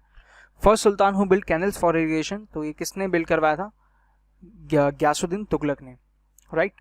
उसके बाद ये चीज़ है इंपॉर्टेंट सी, हनूज दिल्ली दूरस्त, ये किसने बोला था? हनूज दिल्ली दूरस्त और किसके लिए बोला था? ये दो टाइप के क्वेश्चन आते हैं। हनूज दिल्ली दूरस्त का मतलब है कि अभी दिल्ली दूर है। तो ये जो चीज़, ये एक तरीके का ये बोला गया था, ये किसने बोला था? हज़रत अमीर खुसरो ने बोला था। किसके लिए बोला था? तो गयासुद्दीन तुगलक के लिए बोला था। एक्चुअली था क्या कि हज़रत अमीर खुसरो हज़रत निज़ामुद्दीन औलिया का इसके साथ कुछ झगड़ा चल रहा था, क्योंकि ये दोनों दिल्ली में थे ही, तो दिल्ली में ही थे निज़ामुद्दीन औलिया भी और ये भी, तो इनके साथ कुछ झगड़ा चल रहा था। इसने यानी कि जो निज़ामुद्दीन औलिया थे ना, इन्होंने इनसे कुछ पैसे उधार लिए थे, ठीक है, लेकिन उन्होंने अभी तक रीपे नहीं करे थे इसको। तो इन दोनों का कुछ झगड़ा चल रहा था। तो हज़रत निज़ामुद्दीन औलिया नहीं चाहते थे कि ये दिल्ली में रूल करे, और जो निज़ामुद्दीन औलिया हैं इनकी बहुत अच्छी फ़ैन फॉलोइंग थी, कहाँ पे? दिल्ली में। तो हुआ क्या था कि किसी कॉन्स्पिरेसी से हज़रत निज़ामुद्दीन औलिया ने इसको किसी एक्सपीडिशन पे भेज दिया। एक ओडिशा साइड में कुछ रिवॉल्ट चल रहा था, तो ओडिशा या फिर कलकत्ता साइड में, तो निज़ामुद्दीन औलिया ने इसको वहाँ पे भेज दिया था कि आप वहाँ पे जाओ, उसको रिजॉल्व करवा के आओ। और उसी के पीछे क्या हुआ कि इसने, निज़ामुद्दीन औलिया साहब ने गयासुद्दीन तुगलक के बेटे को थ्रोन पे बिठा दिया। तो फिर लोगों ने पूछा कि आपने ऐसा क्यों किया? अभी तो मतलब ये जिंदा है, तो आपने ऐसा क्यों किया? तो फिर उन्होंने बोला कि अब वो दिल्ली कभी लौट के नहीं आ पाएगा। उन्होंने ऐसा प्रिडिक्ट किया, और फाइनली उन्होंने हनूज दिल्ली दूरस्त उसके लिए बोला, और वो एक्चुअल में कभी दिल्ली आ ही नहीं पाया। वो उसके बाद उन्होंने क्या किया, जो तुगलकाबाद का जो फोर्ट था, तुगलकाबाद में जो ये फोर्ट था, मतलब उन्होंने उस टाइम पे ये फोर्ट जो था वो बना था। तुगलकाबाद सिटी तो फाउंड हो चुकी थी, लेकिन ये फोर्ट बाद में बना था। तो ये फोर्ट बेसिकली उसके लिए पूरा तैयार किया गया, किसके लिए? गयासुद्दीन तुगलक के लिए। ये आप देख सकते हैं कि ये फोर्ट जो है ये बॉर्डर पे एकदम है ना, तो ये फोर्ट तैयार किया गया, और इसमें एक ना पैलेस बनाया गया, जो कि किसका था? मतलब वो इजीली बर्न होने वाला था पैलेस, ठीक है। तो उस पैलेस में फिर इसको बुलाया गया, इसमें यहाँ पे आके उसने आराम वाराम किया, तो उसमें फिर उसको पैलेस को जला दिया गया। तो यहाँ पे वो उसकी फिर डेथ हो गई, राइट। तो उसका जो बेटा था, यानी कि नेक्स्ट स्लाइड में हम देखने वाले हैं कि जो मोहम्मद बिन तुगलक है, जिसका नाम क्या था? जौना खान, है ना। तो मोहम्मद बिन तुगलक फिर आके थ्रोन पे बैठता है। तो इससे पहले कौन था? गयासुद्दीन तुगलक, जो कि एक्चुअल फाउंडर था किसका? तुगलक डायनेस्टी का। नाम क्या था उसका? गाजी मलिक। तुगलकाबाद सिटी किसने फाउंड करी? गयासुद्दीन तुगलक ने फाउंड करी। फर्स्ट रूलर कौन था जिसने कैनाल स्टार्ट किया था इरिगेशन के लिए? तो ये भी कौन था? गयासुद्दीन तुगलक। नेक्स्ट देखते हैं मोहम्मद बिन तुगलक, इसमें क्या इंपॉर्टेंट है। तो इसका ओरिजिनल नेम क्या था? जौना खान। इसने स्टार्ट किया था दीवाने को ही, यानी कि एग्रीकल्चर डिपार्टमेंट। हमने पीवाईक्यू में डिस्कस किया था कि कौन सा रूलर था जिसने एग्रीकल्चर डिपार्टमेंट की स्टार्ट की थी। दीवाने को ही नहीं पूछा था, बस इतना पूछा था आपसे कि एग्रीकल्चर डिपार्टमेंट कौन से रूलर ने स्टार्ट किया था। तो ऑप्शन क्या हो जाएगा? मोहम्मद बिन तुगलक, राइट। उसके बाद जो डिपार्टमेंट था उसका नाम क्या था? दीवाने को ही, यानी कि एग्रीकल्चर डिपार्टमेंट था ये भी काफ़ी ज़्यादा इंपॉर्टेंट है कि मोहम्मद बिन तुगलक के टाइम में कौन सा कोर्ट विजिटर आया था, किसने विजिट किया था मोहम्मद बिन तुगलक के कोर्ट को? तो दैट वाज इब्न बतूता। ये हमने याद किया था बिन से, है ना, BIN बिन और IBN बिन, ठीक है। तो मोहम्मद बिन तुगलक इब्न बतूता, ये आया था अफ्रीका के मोरक्को से, और इसने एक बुक लिखी थी, कौन सी? रेहाला। ये भी इंपॉर्टेंट है। इसमें इसने पूरा अकाउंट लिखा था कि जब इसने इंडिया को विजिट किया तो उस टाइम इंडिया में कैसा सब कुछ चल रहा था, लाइक रूलर जो थे, एडमिनिस्ट्रेशन वगैरह, रिलीजन, इन सब चीज़ों के बारे में उसने इस बुक में लिखा था, रेहाला में, राइट। और ट्रेड के बारे में, बेसिकली जो ट्रेड था, जो मतलब जो मेन थीम थी वो ये थी कि trade between India and Africa. तो इसके बारे में इसने लिखा था रेहाला बुक में। किसने? इब्न बतूता, जिसने किसके टाइम पे विजिट किया था? मोहम्मद बिन तुगलक के टाइम पे, right. The first sultan who tried to ban sati system को बैन करने वाला पहला रूलर, मतलब बैन तो नहीं कर पाया था ये, लेकिन इसने ट्राई किया था एटलीस्ट सती सिस्टम को बैन करने के लिए। तो वो कौन था? मोहम्मद बिन तुगलक। और इस रूलर को, मोहम्मद बिन तुगलक को, मैड और इंसेन कहा जाता था। क्यों कहा जाता था वो नेक्स्ट स्लाइड में हमें पता चलेगा। इसने कुछ 5 डिसीजंस लिए थे, ठीक है। याद है आपको, मैंने पीवाईक्यू में बताया था कि हम इसको डिस्कस करेंगे, तो फाइनली हम आज इसको डिस्कस कर रहे हैं। इसने ये 5 डिसीजंस लिए थे जो कि टोटली फेल हुए थे। सबसे पहला, ये अपनी कैपिटल को दिल्ली से दौलताबाद ले गया था, ठीक है। तो वो कौन सा रूलर जो अपनी कैपिटल को जिसने शिफ्ट किया था दिल्ली से दौलताबाद, और वो फेलियर था उसके लिए? तो वो था मोहम्मद बिन तुगलक। और दौलताबाद को देवगिरी से भी जाना जाता है, कहाँ पे है? महाराष्ट्र, राइट। नेक्स्ट था फेलियर ऑफ खुसराव एक्सपीडिशन।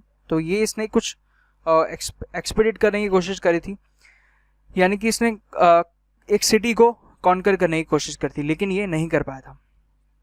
उसके बाद था इसने टैक्स जो था वो बढ़ा दिया था दाओब रीजन में। ये एक रीजन होता है कौन सा, जो रिवर के पास होता है। लेकिन हुआ क्या था कि जैसे इसने टैक्स बढ़ाया ना, तो उसके कुछ टाइम बाद पे वहाँ पे ड्रॉट जैसी सिचुएशन आ गई। तो जब वहाँ पे एग्रीकल्चर प्रोड्यूस ही नहीं होगा, कुछ प्रोडक्शन होगी नहीं वहाँ पे, क्रॉप प्रोडक्शन, तो लोग टैक्स कैसे दे पाएंगे, तो इसलिए वो भी इसका आइडिया फेल हो गया। नेक्स्ट इसने जो टोकन करेंसी वाला एक इशू किया था इसने, ये काफ़ी बहुत ज़्यादा इंपॉर्टेंट क्वेश्चन है ये, कि टोकन करेंसी इशू करने वाला पहला ये रूलर कौन था, तो वो मोहम्मद बिन तुगलक था। और ये भी टोटली इसका फेल हुआ, ये हमने ऑलरेडी डिस्कस किया हुआ है अपने पीवाई के में ना। और इसने किसको इंटीमेट मतलब किसको इमिटेट किया था, इसको देख, इसने चाइना के जो कुबलाई खान था उसको इमिटेट किया था। उसको देख के इसने यहाँ पे मतलब चाइना में कुबलाई खान ने इम्प्लीमेंट किया था टोकन करेंसी, तो उसको देख के इसने इंडिया में इम्प्लीमेंट कर दी, किसने, मोहम्मद बिन तुगलक ने, टोकन करेंसी। ठीक है। उसके बाद फेलियर ऑफ कराचल एक्सपीडिशन, ये कराचल में भी अगेन अपना वही कराचल को वो करने गया था, ये कॉन्कर करने गया था। लेकिन हुआ क्या कि वो माउंटेन पार्ट है उत्तराखंड का, तो हुआ क्या कि वहाँ पे बर्फ़ की वजह से, बहुत ज़्यादा बर्फ़ होने की वजह से जो आर्मी थी वो लड़ नहीं पाई ठीक से, और उसकी आर्मी जो थी वो फेल हो गई थी। तो अल्टीमेटली इसका ये डिसीजन भी फेल हुआ। तो इसने 5 डिसीजन लिए अपनी लाइफ में, और वो पाँचों के पाँचों ही क्या हुए, फेल हुए। देन फाइनली इसका टॉम कहाँ पे बनाया गया, तुगलकाबाद में ही। ठीक है, तुगलकाबाद में इसका टॉम है, और डेथ इसकी हुई थी सिंध रीजन में, सिंध में इसकी डेथ हुई थी, और इसका टॉम कहाँ पे है, तुगलकाबाद, दिल्ली में। राइट। नेक्स्ट देखते हैं, नेक्स्ट तुगलक का यानी तुगलक डायनेस्टी का नेक्स्ट रूलर कौन है, फिरोज शाह तुगलक। तो मेन 3 इंपॉर्टेंट रूलर्स हैं जिसके बारे में डिस्कस किया। सबसे पहला गयासुद्दीन तुगलक, उसके बाद कौन था, मोहम्मद बिन तुगलक, ठीक है, MBT, और लास्ट है अपना फिरोज शाह तुगलक। ठीक है, तो ये 3 रूलर्स की हमने बात करी है, किसमें, तुगलक डायनेस्टी में। Known as Akbar of sultanate period. ठीक है, इसको अकबर कहा जाता है सुल्तानेट पीरियड का। अब कुछ का यहाँ पे थोड़ा सा दिमाग चकरा रहा होगा कि अकबर तो अभी तक पैदा ही नहीं हुआ, तो इसको अकबर का नाम कैसे दे दिया गया, है ना। थोड़ा सा हुआ आपको, थोड़ा सा चकराया किसी का कि अकबर तो अभी तक पैदा ही नहीं हुआ, तो फिर अकबर का नाम कैसे दे दिया इसको। तो इस चीज़ को समझो कि ये जो नाम दिया गया ना, ये हिस्टोरियंस ने दिया इसको नेम। ठीक है, इसको जैसे टाइटल, जैसे अभी हमने देखा कि टाइटल दिया ना लोगों ने, तो टाइटल नहीं दिया गया इसको, ये हिस्टोरियंस ने इसको नेम दिया है। क्योंकि इसके जो काम थे ना, जैसे इसने ये सब किया, ठीक है, इतने सारे इसने आर्किटेक्चर बनवाया, सिटीज़ वगैरह बनवाई, तो इसने थोड़ा बहुत ज़्यादा जो था वो अकबर की तरह काम किया था, और अकबर की तरह थोड़ा ये था, इसलिए इसको किसका नाम दिया गया, अकबर का। इसको अकबर का टाइटल इसको दिया गया, known as Akbar of Delhi Saltanat. ठीक है, अकबर किसका है, मुगल एम्पायर का। अकबर आएगा मुगल एम्पायर में, और उसकी अकबर की जो बर्थ है वो 1556 के अराउंड हुआ है ना, तो वो आएगा मुगल एम्पायर में। तो हम यहाँ पे देख रहे हैं अभी दिल्ली सल्तनत, है ना। तो इसने सिटीज़ फाउंड करी थी, कौन सी, हिसार, फतेहाबाद, फिरोजपुर, फिरोज शाह कोटला, और फिरोज़ाबाद और जौनपुर। ये जो दोनों सिटीज़ हैं ये कहाँ पे हैं, हरियाणा में है। एंड ये फिरोजपुर पंजाब, और फिरोज शाह कोटला दिल्ली, और फिरोज़ाबाद ये और जौनपुर, ये दोनों ही सिटी कहाँ पे हैं, ये यूपी में है। और फिरोज़ाबाद जो है वो ग्लास सिटी ऑफ इंडिया भी बोला जाता है उसको, तो आप इसको भी लर्न कर सकते हैं, ये एक एपिथेट है। राइट। नेक्स्ट देखते हैं फिरोज शाह तुगलक की ही, इसने जो है शिफ्ट करे थे 2 अशोकन पिलर। ठीक है, ये भी पॉइंट इंपॉर्टेंट है। तो इसने 2 अशोका के जो इंपॉर्टेंट पिलर्स थे, उसने इसको शिफ्ट करके कहाँ पे ले आया था, दिल्ली ले आया था। तो सबसे पहला पिलर था जो टोपरा था, टोपरा था हरियाणा में, उस पिलर को शिफ्ट करके ले आया था दिल्ली के कोटला रीजन में। नेक्स्ट जो था वो मेरठ में था, मेरठ का जो अशोकन पिलर था यानी मेरठ पिलर यूपी में, उसको शिफ्ट करके लिया था कहाँ पे, दिल्ली के कोटला रीजन में। राइट। इसने इम्पोज किया था जजिया किस पे, ब्राह्मण्स पे।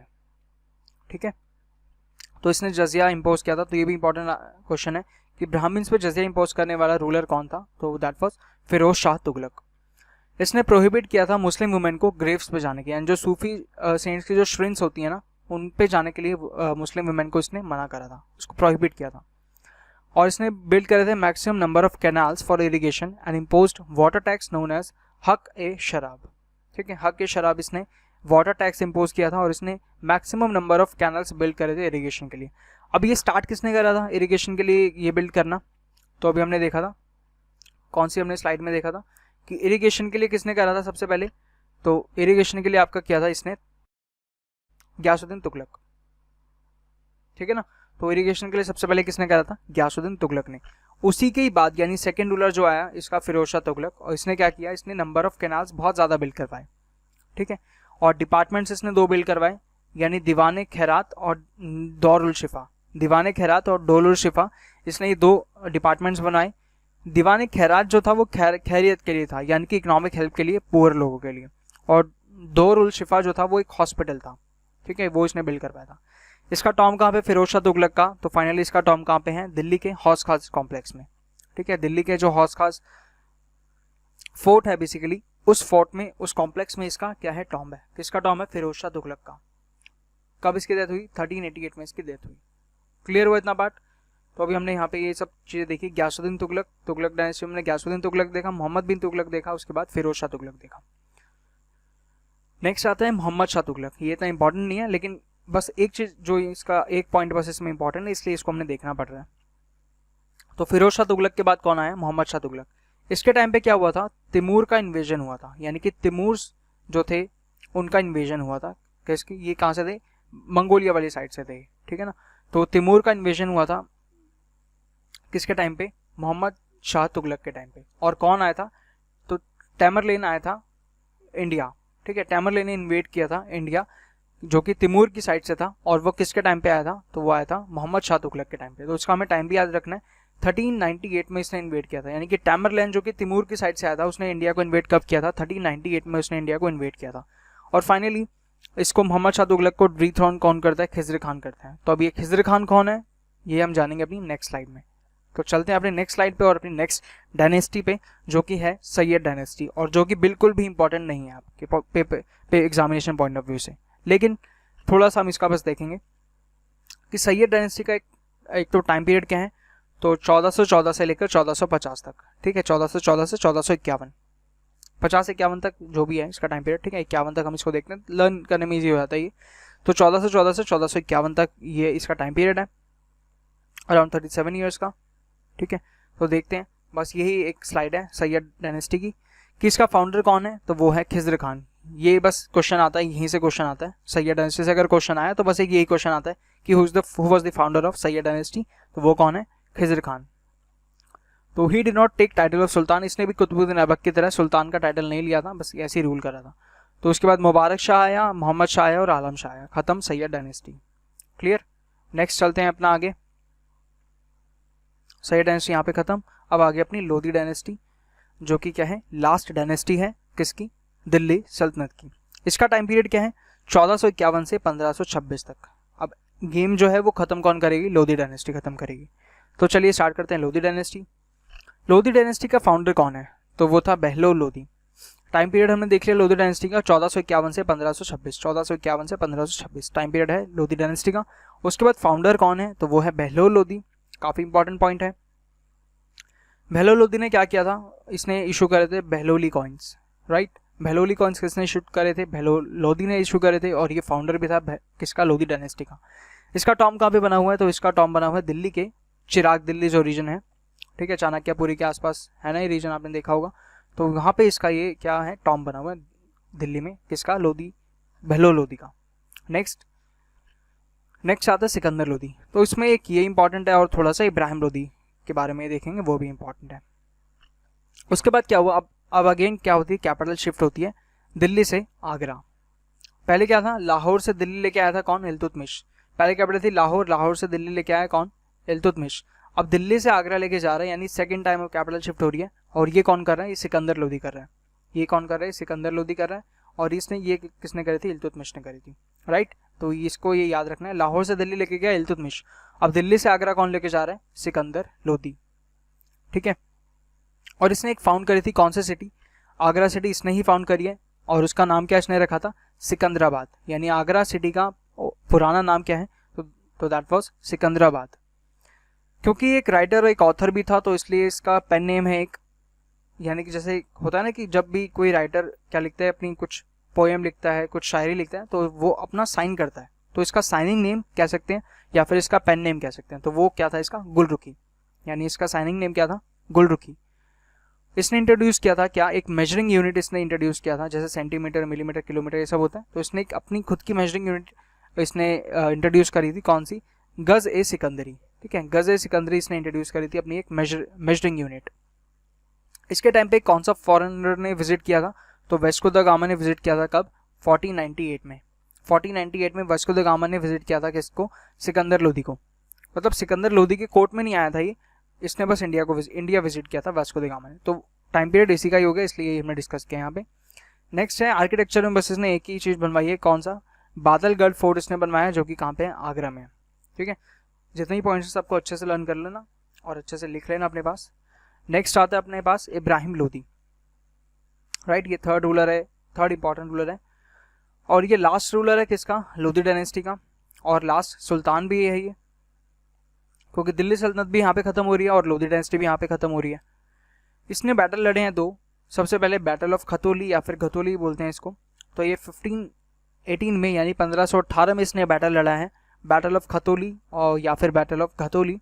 इसने लड़ा है किसके साथ, इब्राहिम लोदी और राणा सांगा के बीच में बैटल हुआ है। राणा सांगा कहाँ का है, मेवाड़ का है।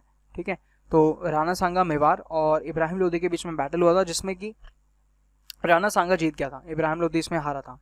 ठीक है, तो राणा सांगा की इसमें विक्ट्री हुई थी। लेकिन सेकेंड टाइम इसने बैटल जो लड़ा, फर्स्ट बैटल ऑफ पानीपत इसने लड़ा 1526 में, उसके बाद इसमें इब्राहिम लोदी जीता था और बाबर की इसमें जो था वो बाबर जीता था, इब्राहिम लोदी इसमें हारा था। ठीक है, तो इसको करेक्ट कर लेंगे हम, कोई नहीं। तो इब्राहिम लोदी इसमें क्या हुआ था, हारा था, और बाबर इसमें जीत गया था। फिर क्या हुआ, तो उसके बाद तो आप सबको पता ही है कि उसके बाद क्या हुआ, और नहीं पता तो वो हम जानेंगे अपनी नेक्स्ट लेक्चर में, नेक्स्ट सीरीज में, जब हम मुगल एम्पायर की बात करेंगे। ठीक है, इतना आई होप सबको क्लियर हो गया होगा। हमने काफ़ी ज़्यादा कुछ डिस्कस कर लिया इस एक छोटे से सेशन में अपने, और जितना भी हमने डिस्कस किया है ना वो सारा का सारा बहुत ज़्यादा इंपॉर्टेंट है, और बस आप उसी चीज़ को कवर कर लो। मैं आपको मेक श्योर कर रहा हूँ कि आपका एग्ज़ाम में अगर यहाँ से मिडाइवल हिस्ट्री से कुछ भी क्वेश्चन आता है दिल्ली सल्तनत या फिर मुगल एम्पायर से, तो आप डेफिनेटली उस क्वेश्चन को कर पाओगे।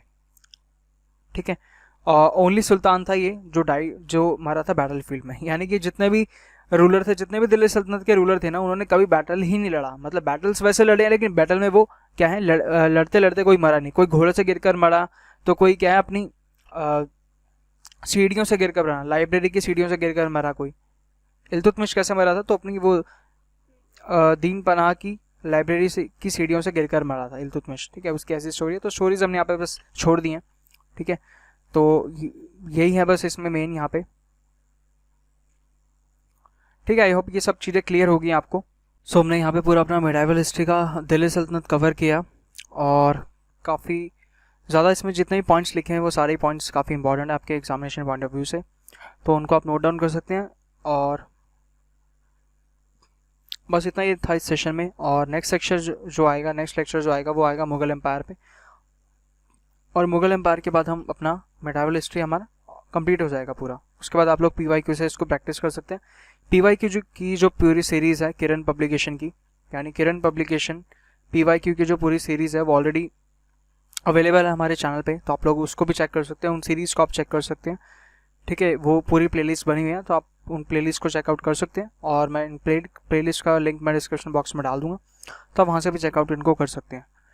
ठीक है, और इसका अगर PDF का आपको लिंक चाहिए तो वो भी आप लोग बता सकते हैं कमेंट सेक्शन में, तो PDF का लिंक मैं आपको दे दूंगा, आप लोग वेबसाइट से जाके PDF को डाउनलोड कर सकते हैं। ठीक है, और मैं टेलीग्राम चैनल पे भी लिंक को डाल दूंगा, तो आप लोग हमारी वेबसाइट को भी चेक कर लेना और टेलीग्राम चैनल को भी ज्वाइन कर लेना, वहाँ पे मैं इस लिंक को अवेलेबल करवा दूंगा। ठीक है, तो हाँ वहाँ से आप जाके इस PDF को भी डाउनलोड कर सकते हैं, ताकि अगर आप चाह रहे हैं कि नोट्स खुद से अगर प्रिपेयर नहीं करने, वैसे तो बेस्ट वे तो यही है कि आप खुद से ही नोट्स, जितने भी ये शॉर्ट नोट्स हैं उनको आप खुद एक बार लिख लोगे तो आपको आराम से वैसे ही लर्न हो जाएंगे। तो एक बार खुद से आप इन नोट्स को कवर कर लो, अदरवाइज ये PDF मैं आपको प्रोवाइड कर दूंगा, आप PDF से भी इसको पढ़ सकते हैं, और 2-3 बार अगर आप ये लेक्चर को देख लेंगे स्पीड थोड़ी इंक्रीज करके, तो आपको वैसे भी ये लर्न हो जाएगा। ठीक है, so thank you guys, thanks for watching this session.